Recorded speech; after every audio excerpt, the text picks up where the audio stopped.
मोहतरम हज़रात, आइए हम सब बड़ी अकीदत व मोहब्बत के साथ अपने प्यारे आका व मौला हुजूर सरवरे कौनैन महबूब दारैन जनाबे अहमद मुस्तफ़ा मोहम्मद मुस्तफ़ा सल्लल्लाहु तआला अलैहि वसल्लम की बारगाह बेकस पनाह में दुरूदो सलाम का हदिया पेश करें। अल्लाहुम्मा सल्लि अला सय्यिदिना व हबीबिना व शफीइना व करीमिना मौलाना मुहम्मद बारिक वसल्लम सलातु व सलाम अलैका या हबीबी या रसूलल्लाह सल्लल्लाहु तआला अलैहि वसल्लम। रसूल आले रसूल की बारगाह में एक बार फिर दुरूद पाक पढ़ लीजिए। अल्लाहुम्मा सल्लि अला सय्यिदिना व हबीबिना व शफीइना व करीमिना मौलाना मुहम्मद बारिक वसल्लम सलातु व सलाम अलैका या हबीबी या रसूलल्लाह सल्लल्लाहु तआला अलैहि वसल्लम। मोहतरम हज़रात, बहुत देर से आप सभी हजरात अल्लाह और रसूल का जिक्र खैर समाअत कर रहे हैं। बहुत सी नातें सुनी होंगी आपने, तकरीरें भी आपने सुनी होंगी। मैं भी आपके सामने थोड़ी देर के लिए हाजिर आया हूं। मुझे उम्मीद है कि आप सभी हजरात बड़े गौर से समाअत करेंगे। अगर आज का ये प्रोग्राम इस वक्त ना हो रहा होता तो मैं समझ रहा हूं कि इसमें से ज्यादातर लोग नींद में बिस्तर पर मस्त होते हैं। कुछ लोग हो सकता है मोबाइल की दुनिया में मस्त होते, वरना ज्यादातर लोगों का हाल ये है कि इस वक्त में लगभग 12:30 बज रहा है, लोग सो रहे होते। लेकिन आप लोग यहां पर बैठे हैं तो अपनी नींद को आपने कुर्बान किया है। यहां पे कुर्सी पे आप लोग बैठे हुए हैं तो थोड़ी थकावट भी आपको महसूस हो रही होगी, क्योंकि कई घंटे हो गए आपको बैठे हुए। और इंसान का ये जिस्म है, ये ज्यादा देर चलता है जब भी थकता है, जब ज्यादा देर बैठता है जब भी थकता है। तो मैं समझ रहा हूं आप लोग थक तो खैर जरूर गए होंगे, लेकिन मुहिब्बे गिरामी हजरत हाफिज साहब के वाली साहब और उनके अहले खाना की तरफ से जो ये प्रोग्राम रचाया गया है, उन्होंने आपको बुलाया है, दावत दी है आपको, तो उनके लिहाज में आप लोग यहां पर बैठे, उनके लिहाज में आप लोग यहां पर बैठे हुए हैं। बहुत सी बातें आपने सुनी हैं, मैं समझता हूं आप लोगों ने उन पर अमल करने के लिए भी सोचा होगा। मैं भी चंद बातें आप लोगों तक पहुंचा रहा हूं इस उम्मीद पर कि शायद आप लोग उसके ऊपर अमल पैरा हो जाएं। मुझे उम्मीद यही है और आपका हमारा हक भी यही है कि अल्लाह और रसूल की जो भी बात हम सुने उसके ऊपर हम खुद अमल पैरा हो जाए, ताकि हमारे यहां पर आने का मकसद हासिल हो जाए। अगर हमने अमल नहीं किया तो सिर्फ थोड़ा सा सवाब मिलने के अलावा और कोई हासिल होने वाला नहीं। आज की ये तकरीब कल अकीका होगा और उसी की याद में, खुशी में आज ये जश्न ईद मिलादुन नबी सल्लल्लाहु ताला अलैहि वसल्लम का प्रोग्राम किया गया। आप जाने कि अकीका किसे कहते हैं, अकीका क्या है। बहुत सारे लोग अकीका नहीं कर पाते या नहीं उनका करने का मिजाज होता है, हैसियत होती है लेकिन फिर भी नहीं करते। अब क्यों नहीं करते हैं ये वही लोग जान सकते हैं। लेकिन आइए देखिए अकीका क्या चीज है। असल लफ्ज अकीका है लेकिन इसको लोग हकीका भी कह देते हैं। वो एक मादरी जबान है, वो एक अलग बात हो गई। अकीका का मतलब यह है कि बच्चे की पैदाइश के बाद बतौर शुक्राना के जो जानवर ज़िब्ह किया जाता है उसे अकीका कहा जाता है। बच्चा पैदा हुआ, अल्लाह की नेमत मिली, तो अल्लाह की जब नेमत मिलती है तो बंदे को शुक्र अदा करना चाहिए, नहीं अदा करना चाहिए। जैसे आज हम और आप एक दूसरे का काम कर देते हैं, दूसरे की जरूरत पूरी कर देते हैं, या कोई चीज आप किसी को दे देते हैं या ले लेते हैं, तो दूसरा आदमी आपको कहता है शुक्रिया। हिंदी जबान में कहता है कि धन्यवाद, अंग्रेजी जबान में कहता है कि थैंक यू। यही तो बोलता है। तो मतलब कोई फायदा मिले तो उसके जवाब में कुछ कहना जिससे वो खुश हो जाए उसे शुक्रिया कहते हैं, उसे शुक्रिया कहते हैं। तो बच्चा जब पैदा हुआ तो बच्चे की पैदाइश के बाद ऐ मेरे अल्लाह तूने हमको ये नेमत अता की है, ये दौलत अता की है, हम इस दौलत के शुक्राने में एक जानवर ज़िब्ह कर रहे हैं। ये जानवर का ज़िब्ह करना ये शुक्राना है। ये कब से है? हमारे बुजुर्गों ने किया, हमारे आका मौला सल्लल्लाहु अलैहि वसल्लम ने किया या नहीं किया? तो याद रखिए ये मेरे आका मौला सल्लल्लाहु अलैहि वसल्लम की प्यारी सुन्नत। अकीका करना मुस्तहब है, बेहतर है।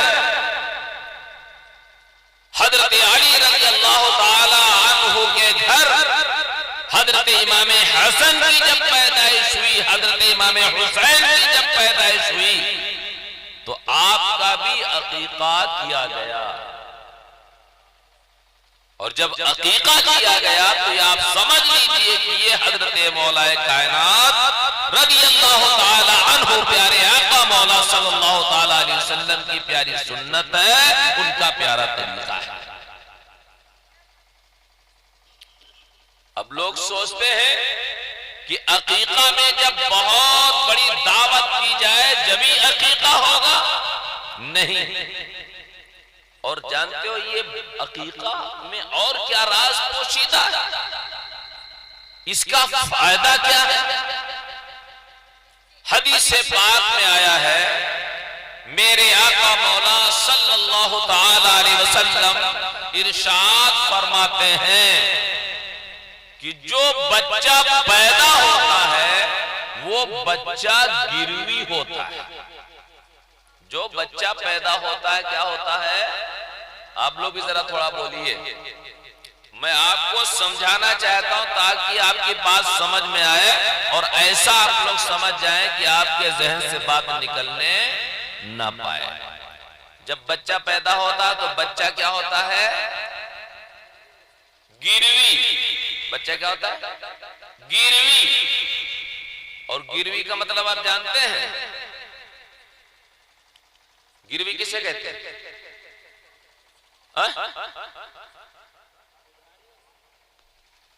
गिरवी उधारी नहीं, इसको हमारी और आपकी जबान में, यहां की जबान में उसको कहते हैं कि गिरही रख दिया। गिरवी को गिरही। गिरही का मतलब क्या होता है? आप अपना माल किसी के घर रख दीजिए और उसके बदले में कोई चीज ले लीजिए, तो वो सामान जो रखा है अपने मालदार के घर में, वो सामान हो गया गिरवी, या कह दो गिरही। बात समझ रहे? तो उस गिरही सामान की हैसियत क्या होती है? उसकी हैसियत ये होती है कि जो आपने मालदार से चीज लिया है उसको आप अदा कर दीजिए और अपना गिरही वाला सामान वापस ले लीजिए। गिरही वाला सामान वापस ले लीजिए। जैसे आप मालदार के घर गए, सोनार के पास गए, चांदी वाले के पास गए और आपने कहा ये मेरी एक वस्तु, एक मेरा जेवर आप रख लीजिए और मुझको आप 10 या 20 हजार रुपए दे दीजिए, और आपका सोने का जेवर लगभग होगा 30-40 हजार का। जब मैं ये पैसा आपको 10 हजार या 20 हजार दे दूंगा तो मेरा जेवर मुझे वापस दे देना। यही तो होता है गिरही में, ये होता है। अब मैंने क्या कहा है? हदीसे पाक में ये है कि बच्चा गिरवी होता है, बच्चा गिरही होता है। क्या मतलब? जो बच्चा घर में पैदा हुआ है, वो चाहे बच्ची हो या बच्चा हो, वो रब की तरफ से जो पैदा हुआ है वो बच्चा अभी गिरही है। तो जब बच्चा गिरही है तो अब इस बच्चे को तुम कैसे छुड़ाओगे? भाई आपने माल दिया तो माल को छुड़ाना है ना। तो बच्चा गिरही है तो बच्चे को तुम कैसे छुड़ाओगे? तो हदीसे पाक में आया ये है कि उस बच्चे को छुड़ाने का तरीका यही है कि बच्चे का तुम अकीका कर दो, बच्चा गिरही से छूट जाएगा। बात समझ? उसका अकीका कर दो, बच्चा गिरही से छूट जाएगा। और देखिए ये अकीका क्यों होता है, इसका फायदा क्या होता है। और जो गिरही होता है बच्चा या माल, तो उस माल, गिरही माल का हिसाब ये होता है कि वो माल जितनी देर तक मालदार के पास, दुकानदार के पास गिरही रहता है, वो एक तरीके से माल कैद में रहता है। वो माल दुकानदार खर्च नहीं कर सकता, वो खर्च नहीं जा सकता, वो दुकान के बाहर नहीं जा सकता, वो बिक नहीं सकता, वो इधर उधर नहीं जा सकता, वो दुकान में बंद रहता है। तो इसी तरीके से जब बच्चा गिरही होता है, गिरवी होता है, तो वो भी किसी चीज में गोया की बंद होता है। वो गोया की बच्चा बंद होता है, वो कैद होता है। वो किन चीजों में कैद होता है? वो दिक्कत और परेशानी में कैद होता है और तरक्की पाने के लिए वो कैद होता है। उसकी तरक्की आगे नहीं बढ़ती, वो थोड़ी दिक्कत और परेशानी में मुब्तला होता है, रहता है, कैद में होता है। तो हदीसे पाक में जो चीज बताई गई है कि जब तुम अपने बच्चे का अकीका कर दोगे, रब की तरफ से दी हुई नेमत का तुम शुक्राना अदा कर दोगे जानवर को ज़िब्ह करके, तो अल्लाह ताला तुम्हारे बच्चे को दिक्कत और परेशानियों से महफूज फरमा देगा।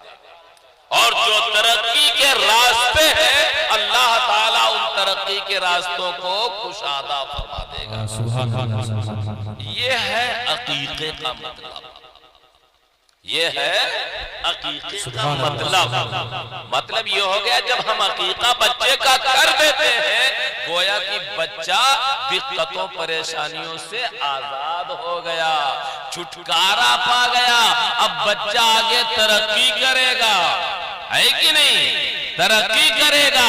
और जानते हो अजीजाने मिल्लत इस्लामिया, कुछ लोग सोचते हैं कि बहुत जब लंबी दावत करोगे, वलीमा करोगे, जब ही वो अकीका होता है। नहीं नहीं अजीजाने मिल्लत इस्लामिया, आपके पास अगर वुसाअत है, क्योंकि आपको अपने बच्चे को दिक्कतों परेशानी से आजाद करना है, दावत लंबी करना नहीं है।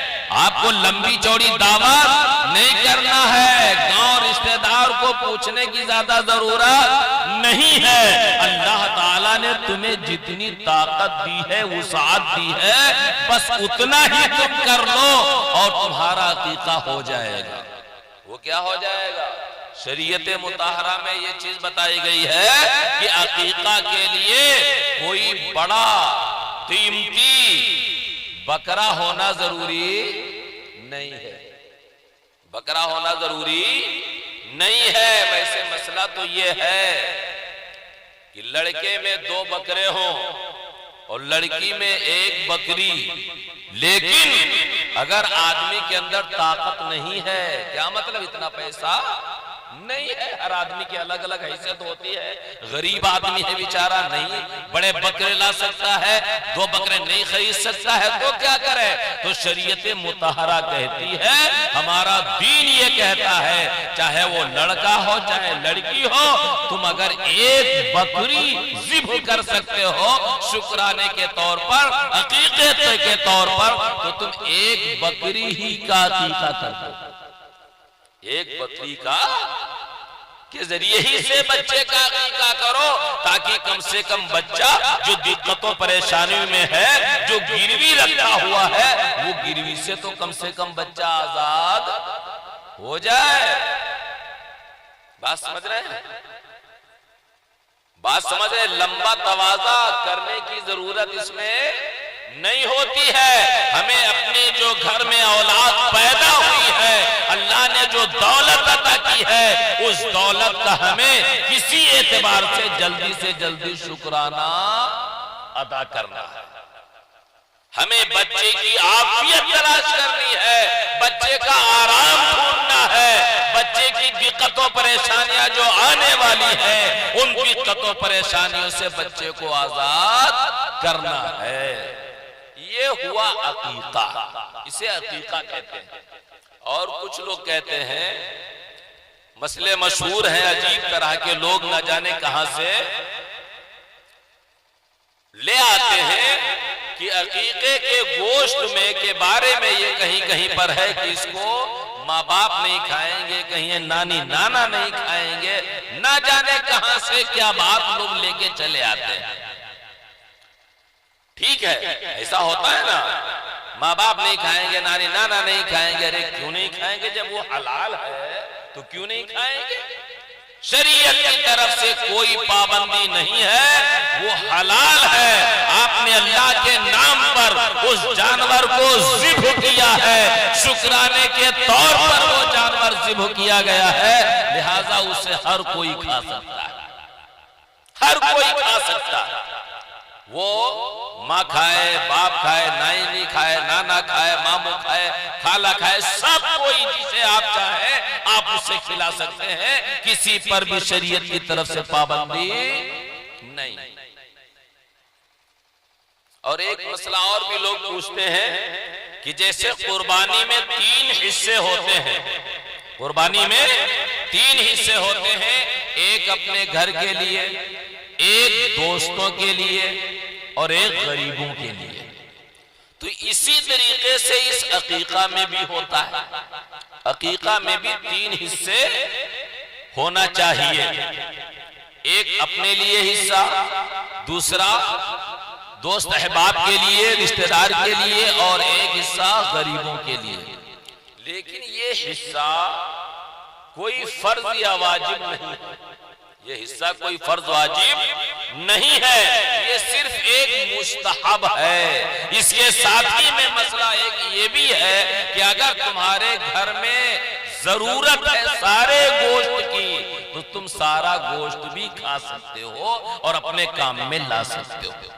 सारा गोश्त तुम अपने काम में ला सकते हो, ऐसा कोई प्रतिबंध नहीं है कि तुम उसके 3 हिस्से जरूर करो। और अकीका में तो ऐसा होता भी है। क्या होता है, जब आदमी दावत करता है तो दोस्त अहबाब भी उसमें होते हैं, रिश्तेदार भी होते हैं और उसमें गरीब भी लोग होते हैं, तो उसमें सबका हिस्सा हो गया, उसमें सबका हिस्सा हो गया। और सिर्फ गोश्त ही का हिस्सा नहीं हुआ बल्कि उसके जो भी लवाजमात हैं, चावल है, रोटी है, मसाला वगैरह, इसके साथ भी वो शामिल हो गया। तो और ज्यादा अच्छा करके उसमें आदमी ने खिला दिया। तो अजीज़ान मिल्लत इस्लामिया, ये कुछ ऐसी चीजें हैं बुनियादी कि जिन्हें हम कुछ का कुछ समझते हैं, लेकिन हमारी शरीयत में वो जो बताया है उस चीज से हम लोग नावाकिफ रहते हैं।